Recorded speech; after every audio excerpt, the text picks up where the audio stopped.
Number 231 آیت number 4۔ اعوذ باللہ من الشیطان الرجیم، بسم اللہ الرحمن الرحیم۔ وما ارسلنا من رسول الا بلسان قومه ليبين لهم فيضل الله من يشاء ويهدي من يشاء وهو العزيز الحكيم۔ جیسا کہ آخری درس میں اس آیہ مبارکہ کے متعلق چند باتیں عرض کی تھیں کہ وحی نبوت کے نور سے لوگوں کو دور کرنے کے لیے کیا کیا اسباب اختیار کیے گئے، کچھ چیزیں آج آپ کے سامنے رکھی جائیں گی۔ جیسا کہ اس وقت جو ہے پوری قوم کو انگریزی زبان کے پیچھے لگا دیا گیا اور انگریزی تعلیم کے پیچھے لگا دیا گیا، اور اس کا نقصان اس وحی کو ہوا ہے۔ لوگ جتنا اس تعلیم کے پیچھے بھاگتے گئے ہیں اتنا وہ اللہ تعالیٰ کے قرآن سے دور ہوتے گئے ہیں۔ یعنی کہ ایک وقت ہوتا تھا کہ حضرت سیدنا عبداللہ بن مسعود رضی اللہ تعالیٰ عنہ، آپ کو حضرت عمر رضی اللہ تعالیٰ عنہ نے مدینہ منورہ سے کوفہ بھیجا تھا۔ حضرت عمر رضی اللہ تعالیٰ عنہ کی طرف سے پہلے استاد مقرر ہو کر کے وہاں پہنچے حضرت عبداللہ بن مسعود کوفہ کے اندر۔ جب آپ وہاں پہ پہنچے تو حضرت سیدنا مولا علی رضی اللہ تعالیٰ عنہ جب آپ وہاں تشریف لے گئے تو حضرت مولا علی رضی اللہ تعالیٰ عنہ نے دیکھا کہ باہر 3000 لوگ کھڑے ہوئے ہیں۔ آپ نے پوچھا کہ یہ کون ہے؟ انہوں نے عرض کی حضرت عبداللہ رضی اللہ تعالیٰ عنہ نے، حضور یہ میرے شاگرد ہیں، میرے سے پڑھتے ہیں۔ یہ 3000 لوگ حضرت مولا علی کا استقبال کرنے آئے تھے، اور مولا علی رضی اللہ تعالیٰ عنہ خود فرماتے ہیں میں کوفہ شہر میں جب داخل ہوا کوئی بھی گھر ایسا نہیں تھا جہاں سے قال اللہ اور قال رسول اللہ صلی اللہ علیہ وسلم کی آواز نہ آ رہی ہو۔ ہر گھر سے یہ آوازیں آ رہی تھیں۔ اور امام ابن رجب رحمہ اللہ نے اپنی کتاب کے اندر لطائف المعارف میں لکھا ہے، فرماتے ہیں کہ جیسے ہی رمضان المبارک کا مہینہ آتا، بلکہ اس سے پہلے ہی، کہتے ہیں کوئی بھی مسلمانوں کو گھر ایسا نہ ہوتا جس گھر سے جناب قرآن پاک کی تلاوت کی آوازیں نہ آتیں۔ کہتے ہیں لوگ قرآن کریم پر جھک پڑتے تھے۔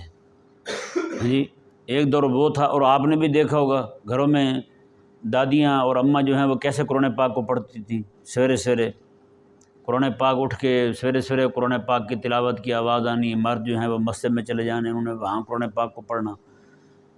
تو سچی بات یہی ہے کہ آج جو ہے وہ قرآن پاک کا جو نور ایک لوگوں کے دلوں کو کھینچتا تھا، وہ نور بھی ان سے ناراض ہو گئے۔ حقیقت یہی ہے۔ آج آپ دیکھ لیں مدارس دینیہ میں آپ چلے جائیں، وہاں لوگ کتنا پڑھتے ہیں قرآن پاک کو، تفسیر کو کتنا پڑھتے ہیں۔ مدارس کے اندر بھی کوئی حال نہیں رہ گیا۔ میں ایک جامعہ میں چلا گیا، یہ میں بہت پرانی بات بتا رہا ہوں، آج کل کی نہیں بتا رہا، بہت پرانی بات ہے۔ ایک جامعہ میں چلا گیا، وہاں میں نے جا کے دیکھا، حالانکہ ظہر کے بعد کا جو وقت ہوتا ہے عموماً مدارس کے اندر وہ مطالعہ کا وقت ہوتا ہے۔ بچے جو ہیں ظہر کے بعد جو ہے جو اسباق پہلے پڑھے ہوتے ہیں دن میں، وہ اسباق دہراتے ہیں، اس کا مذاکرہ کرتے ہیں، ایک دوسرے کو سناتے ہیں۔ میں جب وہاں لاہور کا نامی گرامی جامعہ ہے، میں وہاں جب گیا تو آپ حیران ہوں گے، میں نے کچھ جتنے بھی بچے وہاں بیٹھے دیکھے، سب کے ہاتھ میں انگریزی کتابیں دیکھی، سب کے ہاتھ میں انگریزی کتابیں۔ تو یہ انگریزی جو ہے نا، اس کو قرآن کریم سے دور کرنے کے لیے یہاں جو نا باقاعدہ ایک سازش، منظم سازش کے تحت لایا گیا۔ اور حضرت فتاوی رضویہ شریف کے اندر امام احمد رضا حنفی الماتریدی رحمہ اللہ، آپ کو یہ فرمان شریف موجود ہے، آپ فرماتے ہیں یہ جو فرنگی تعلیم ہے، یعنی انگریز والی، یہ جو فرنگی تعلیم ہے، فرماتے ہیں کہ اس کو ابھی تو نصف پڑھا ہے انہوں نے، آدھا پڑھا ہے انہوں نے علی گڑھ والوں نے، تو فرماتے ہیں کہ آدھے انگریز بن چکے ہیں، آدھے نصرانی بن چکے ہیں۔ فرماتے ہیں جب پوری پڑھیں گے تو کیا حال ہوگا۔ فرماتے ہیں آدھی نصف تعلیم پائی انہوں نے انگریزی کی، تو حساب یہ ہوا کہ ایک علماء کا عبادات کا، شعائر اسلامی کا ٹھٹھا اڑاتے ہیں۔ یہ الفاظ میرے نہیں، یہ امام احمد رضا رحمہ اللہ کے۔ بتائیں، ایک عالم ہے، انہوں نے یہ لکھا ہے، انہوں نے کہا کہ ایک بندہ تھا سیدھا سادہ دیہاتی، اس کا بیٹا بھی سکول پڑھنے لگ گیا۔ کسی نے پوچھا اسے کہ بتائیں بھائی آپ کا بیٹا جو پڑھ رہا تھا تعلیم انگریزی، تو اس کی تعلیم کہاں تک پہنچی؟ اس کے پوچھنے کا مقصد یہ تھا کہ وہ 8ویں پڑھتا ہے، 10ویں پڑھتا ہے، میٹرک پڑھتا ہے، کون سی پڑھتا ہے، کون سی کلاس پڑھتا ہے۔ لیکن آگے سے وہ دیہاتی تھا، اس کا جواب گو کہ سادہ تھا، سننے والے تو ہنسیں گے اس کی جواب پر، لیکن حقیقت کے اندر اس کا جواب بڑا ہی معنی خیز تھا، واللہ کہہ رہا ہوں۔ اس سے اس بندے نے پوچھا کہ آپ کا بیٹا جو انگریزی پڑھتا تھا اس کی تعلیم کہاں تک پہنچی ہے؟ اس نے کہا باقی تو پتہ نہیں ہے، لیکن کھڑا ہو کے پیشاب کرنے لگ گیا ہے۔ مطلب کیا تھا اس بابے کے کہنے کا؟ اس بابے کے کہنے کا مطلب یہ تھا کہ جو تعلیم یہ حاصل کر رہا ہے، اس کی وہ تعلیم جو ہے اس کو رسول اللہ صلی اللہ علیہ وسلم کی وحی سے، آقا علیہ السلام کی شریعت سے غداری سکھا رہی ہے، اور بے مروتی سکھا رہی ہے، اور بے حمیتی سکھا رہی ہے، اور یہاں تک لے آئی ہے کہ رسول اللہ علیہ السلام کا حکم بھی اس کے نزدیک کوئی قدر نہیں رکھتا۔ رسول اللہ علیہ السلام کا فرمان ہے کہ جب اس طرح کا معاملہ ہو تو بیٹھ کے یہ معاملہ کیا کرو، لیکن وہ کھڑا ہو کے پیشاب کر رہا ہے۔ بتائیں، انہوں نے کہا وہ خدا رسول کے احکامات کا غدار ہو رہا ہے، بلکہ ہو چکا ہے، کھڑا ہو کے پیشاب کرنے لگ گیا ہے۔ اب پتہ نہیں اس کی تعلیم آگے کہاں تک جاتی ہے۔ یہ غور کرنے والی بات ہے یا نہیں؟ بتائیں، آج اس لعنت نے کہاں تک پہنچایا ہے؟ آپ بڑے مقامات جتنے بھی، ان کو پبلک پلیس کہتے ہیں، عوامی مقامات جو ہیں، آپ وہاں چلے جائیں، وہاں دیکھیں باقاعدہ کھڑے ہو کے پیشاب کرنے والوں کے لیے وہاں پہ جگہ بنی ہوئی، وہ سب کے سامنے کھڑے ہو کے ننگے تڑنگے پیشاب کر رہے ہوتے ہیں، کوئی حیا نہیں ہوتی۔ یہیں پہ، یہاں آپ کے قریب بالکل تھوڑا سا دور مرغزار آپ نے دیکھا ہوگا، وہاں پہ ایک ہمارے دوست تھے، وہ امام تھے مسجد میں، وہاں پہ ایک مؤذن تھے، خادم تھے، انہوں نے کھڑے ہو کے پانی پی لیا، تو وہاں کے حاجی صاحب تھے، ان کی غیرت جاگ گئی اور بہت بے تحاشا جاگی۔ معاملہ ایسا اٹھا کہ وہ باتیں مجھ تک بھی پہنچتی رہیں کہ وہ تو کسی طور پر بھی معافی دینے کو تیار نہیں ہے، کھڑے ہو کے پانی پیے۔ اور انہی ایام میں ہی کچھ 1-2 مہینے شاید گزرے ہوں گے، میں مدینہ شریف جانے لگا، ایئرپورٹ پہ ہم کھڑے تھے، وضو کرنے کے لیے میں جب گیا تو وہاں پہ اسی حاجی صاحب کو جو امام کے کھڑے ہو کے پانی پینے پہ جن کو اعتراض تھا، وہ کھڑے ہو کے پیشاب کر رہے تھے، وہ کھڑے ہو کے پیشاب کر رہے تھے۔ اب شرمندگی سے میں منہ پرے کر گیا، ورنہ میں بھی جیسے فارغ ہوتے پیچھے کھڑا ہو جاتا، ان کو پکڑ لیتا، حاجی صاحب یہ کیا ہے؟ کھڑے ہو کے پانی پینے کا گناہ آپ کے نزدیک بڑا ہے، یا کھڑے ہو کے اس پانی کو نکالنے کا گناہ بڑا ہے آپ کے نزدیک؟ وہ آپ کو پتہ ہے جو کھڑے ہو کے وہاں پہ قضاء حاجت کر رہے ہوتے ہیں تو وہ کہاں باقی معاملات کرتے ہیں؟ خالص فرنگی اور کافرانہ تہذیب ہے یار، ان لوگوں میں کیسے در آئی؟ تو اس بابے نے ایسے نہیں کہا تھا، اس نے کہا کہ تعلیم کتنی پا لی ہے آپ کے بیٹے نے؟ کہا کھڑا ہو کے پیشاب کرنے لگا ہے، یعنی خدا رسول کے حکم کا غدار اتنا ہو چکا ہے، اب آگے پتہ نہیں نصرانی بنتا ہے، یہودی بنتا ہے، کیا بنتا ہے، اس کا مجھے پتہ کون نہیں۔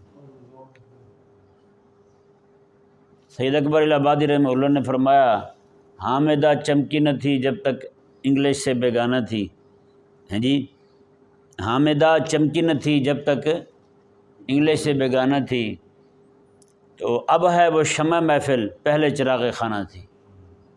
اب جو ہے وہ سکول میں کبھی ٹیبلو پیش ہو رہا ہے، کبھی کچھ ہو رہا ہے، تو اس میں دھمال بھی ڈال رہی ہیں، ڈانس بھی کر رہی ہیں، سارا کچھ چل رہا ہے۔ تو مطلب یہ ہے کہ اس بابے کی بات جو ہے، ان سے بھی پوچھا جائے، ہاں جی آپ کی بیٹی کیا تعلیم پا رہے؟ وہ کہتے ہیں ناچ تو رہی ہے، آگے پتہ نہیں تعلیم کہاں تک جاتی ہے۔ قرآن تو چھوٹ گیا ہے، پتہ نہیں تعلیم کہاں تک پہنچی ہے۔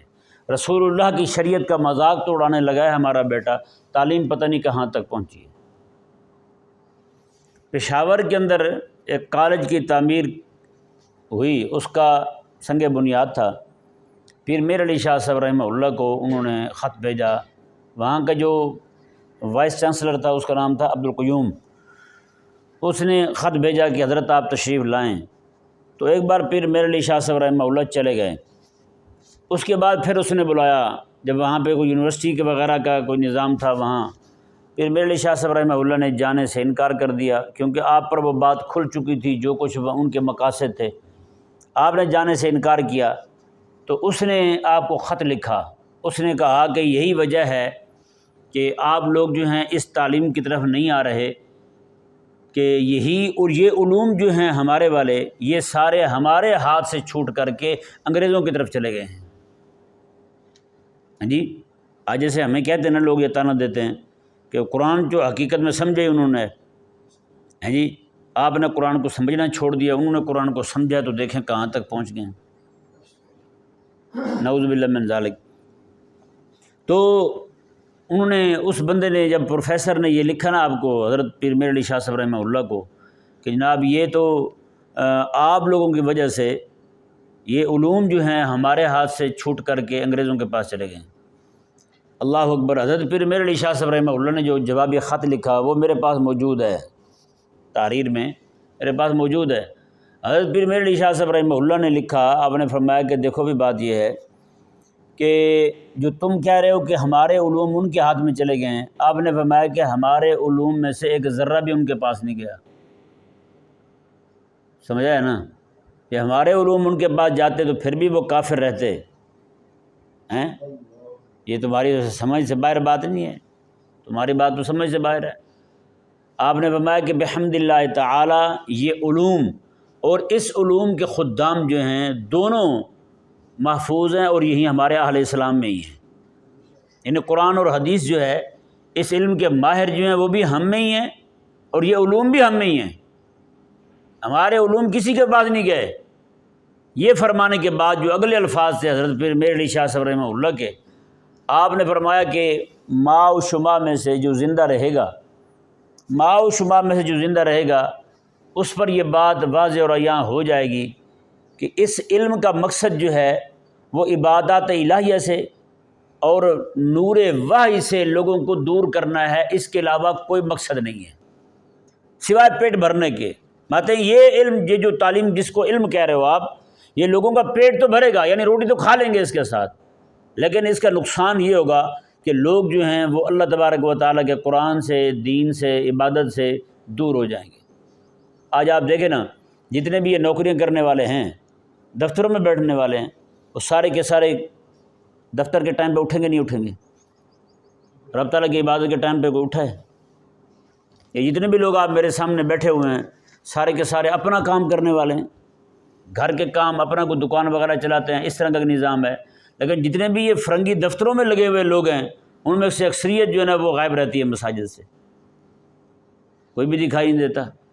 کالج کے لڑکے، یونیورسٹی کے لڑکے، سارے کے سارے اپنے کالج یونیورسٹی کے ٹائم پہ وہ بھکم پیر ہو رہی ہوگی، دوڑ رہے ہوں گے، کالجوں کے باہر لائن لگی ہوگی، نماز پڑھنے کی ان کو توفیق نہیں ہوتی، الا ماشاء اللہ کو چند ایک گنتی کے بعد بچے جو ہیں وہ مسجد کا رخ کرتے ہیں، باقی غائب ہوتے ہیں۔ تو یہ حساب ہوا ہے جی۔ اس طور پر اس امت کو رب تبارک و تعالیٰ کے قرآن سے دور کیا گیا، یہ بہت بڑا فتنہ بن کے ہمارے سامنے آیا ہے، لیکن ہماری قوم کو اس کی سمجھ نہیں آئی۔ الا ماشاء اللہ چند ایک لوگ ہیں گنتی کے جو پاکستان میں ہیں، جن کو اللہ تبارک و تعالیٰ نے اس فتنے کی صحیح سمجھ عطا فرمائی۔ آج مسلک کی باتیں کرنے والے، مسلک کے اعلیٰ حضرت کی باتیں کرنے والوں کا سارے کا سارا طبقہ، تقریباً لوگ جو ہیں، بیٹیاں بیٹے، سارے کے سارے اسی نظام کے حوالے ہیں۔ بہن تمہارا مسئلہ کے نعرے پھر کہاں گئے؟ امام اہل سنت رحمہ اللہ تو فتاوی رضویہ میں یہ فرما رہے ہیں، نصف تعلیم پائی تو نصف فرنگی، پوری پائیں گے تو پورے فرنگی ہو جائیں گے۔ اب تو سچی بات یہ ہے، جنہوں نے نصف پائی ہے وہ پورے فرنگی ہو گئے ہیں، اور جنہوں نے پوری پائی ہے وہ فرنگیوں سے بھی بڑے کافر ہو گئے ہیں۔ اللہ ماشاء اللہ، یہ میں ان کی بات نہیں کر رہا ہوں جن کو گھر سے تربیت ایمانی حاصل تھی، یہ میں ان کی بات نہیں کر رہا ہوں جو علماء کے مجلس میں بیٹھنے والے تھے۔ اللہ ماشاء اللہ، جو ملحد ہوئے ہیں، بے دین ہوئے ہیں، جو سیکولر ہوئے ہیں، آپ ان کا حال جا کے خود دیکھ سکتے ہیں۔ سچی بات ہے۔ جب ایک عام جملہ ہے وہ بڑا مشہور ہے، کہتے ہیں کہ انگریزی اتنی پڑھ لی ہے کہ انگریز کو بھی پڑھا سکتے ہیں، انگریزی اتنی پڑھ لی ہے کہ انگریز کی بھی غلطیاں نکالتے پھرتے ہیں، اور دین ہم نے اتنا بھی نہیں پڑھا کہ جناب وضو کے مسائل ہی آ جائیں ہمیں۔ یہ بہت دل کو تکلیف دینے والی بات ہے، ویسے سچی بات ہے یہ بات ہے۔ یہ کام جنہوں نے شروع ہی اس لیے کیا تھا کہ وحی نبوت کو روکا جائے، وحی الہی کو روکا جائے، اس کا نور جو ہے وہ لوگوں کے سینوں تک نہ پہنچے۔ جب قرآن کریم کا نور لوگوں کے سینوں تک پہنچنا رک جائے گا، اور دوسری چیز جو ہے بالکل قرآن کریم کے متوازی کے طور پر یہ لوگوں کے سامنے چیز لائی گئی ہے، وہ جب آنا شروع ہوگی لوگ خود بخود بے دین ہو جائیں گے۔ لیکن اس دن میں نے کہا تھا کہ انہوں نے پہلے قرآن کریم کو ختم کرنے کی کوشش کی۔ ہلاکو کا جو پوتا تھا چنگیز، اس نے جب حملہ کیا تھا بغداد معلیٰ میں، تو اس نے لاکھوں کی تعداد میں کتابیں تھیں بغداد میں، اور خود شاہی کتب خانہ جو تھا وہ اتنا بڑا تھا، وہ آپ کی سوچ سے باہر ہے۔ انہوں نے ساری کتابیں اٹھا کے دریا دجلہ میں پھینک دی، دریا دجلہ میں پھینک دی، اور عرصے تک دریا دجلہ کا پانی جو ہے وہ سیاہ ہو کے بہتا رہا، انہی کتابوں کی سیاہی کی وجہ سے۔ تو یہ حساب ہوا۔ اچھا، اس کے بعد اس نے پھر علماء کو، یہ بڑی تکلیف دہ بات ہے، میں انشاءاللہ کچھ ہی دنوں میں یہ بیان کروں گا آپ کے سامنے۔ چنگیز خان جب پہنچا نا وہاں پہ، اس نے المستعصم باللہ آخری خلیفہ جو تھا، اس کو سازش کے ذریعے، اس کا ایک وزیر تھا اس کے ذریعے بلوایا باہر۔ اس نے کہا جتنے بھی آپ کے علاقے کے علماء ہیں، قرآن کے حافظ ہیں، قرآن کے قاری ہیں، سب کو باہر بلاؤ، کیونکہ وہ خلیفہ تو گرفتار ہو چکا تھا اس کے ہاں۔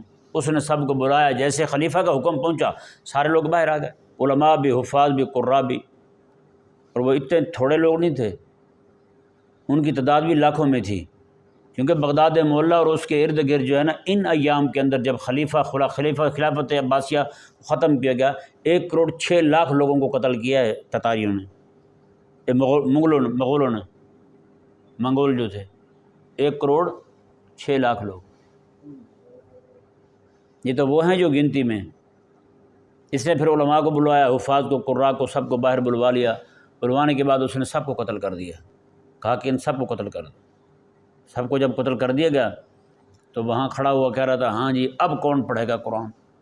ایک 8 سال کا بچہ جو ہے نا، وہ چھوٹا سا، قرآن کریم کے نسخے بھی جلا دیے، کتابیں جلا دی، پھر علماء کو پکڑا۔ تو ایک 8 سال کا بچہ جو ہے نا، وہ انہی میں پڑا ہوا تھا، زخمیوں میں، وہ قتل نہیں ہو پایا تھا، ٹانگ اس کی کٹی ہوئی تھی، کٹی ٹانگ کے ساتھ وہ جیسے کھڑا ہوا لڑکھڑاتا ہوا۔ اس نے کہا دیکھ بات سن، تو نے ایک علاقے کے لوگوں کو قتل کیا ہے، اور یہاں کا جو قرآن کریم تھا، ایک علاقے کے قرآن کریم کو جمع کر کے تو نے پانی میں بہا دیا ہے۔ تو جب تک اہل ایمان میں سے ایک بندہ بھی پوری دنیا میں باقی ہے، رب تبارک و تعالیٰ کے قرآن کی وحی جو ہے اس کے دل میں محفوظ رہے گی۔ اور یہ رب تعالیٰ کا وعدہ، اس بچے نے للکار کے چنگیز خان کو مخاطب بنایا تھا، اس بچے نے۔ تو یہ بہت زیادہ سازشیں ہوئی ہیں قرآن کریم کا وجود ختم کرنے کی۔ یا آپ پوری دنیا کے آپ انقلابات کو دیکھیں، جہاں جہاں بھی یہ انقلابات کیا ان کی بکواسیں ترقی پائی ہیں انہوں نے، تو ہر جگہ پہ انہوں نے یہی حال کیا ہے۔ قرآن کریم پہ پابندی، قرآن کریم پہ چھاپنے پہ پابندی، قرآن کریم کی کتابت پہ پابندی۔ ہاں جی، اکبر کے دور میں تھوڑا ظلم رہا ہے یہاں پہ، کہا کہ قرآن اور حدیث میں جہاں جہاں بھی رسول اللہ کا نام ہے وہ ہٹا کر کے اکبر کا نام لکھ دیا جائے۔ بتائیں یہ ظلم کہاں آپ کے ہند میں ہوا؟ تو قرآن کریم کے خلاف سازش جو ہے نا وہ آج کی نہیں ہے یار۔ آپ پڑھیں، آپ سچی بات ہے، یہ جیسے کہتے ہیں نا جی فلاں نے بات کی تو اس کا ہارٹ فیل ہو گیا، فلاں نے بات کی دماغ فیل ہو گیا۔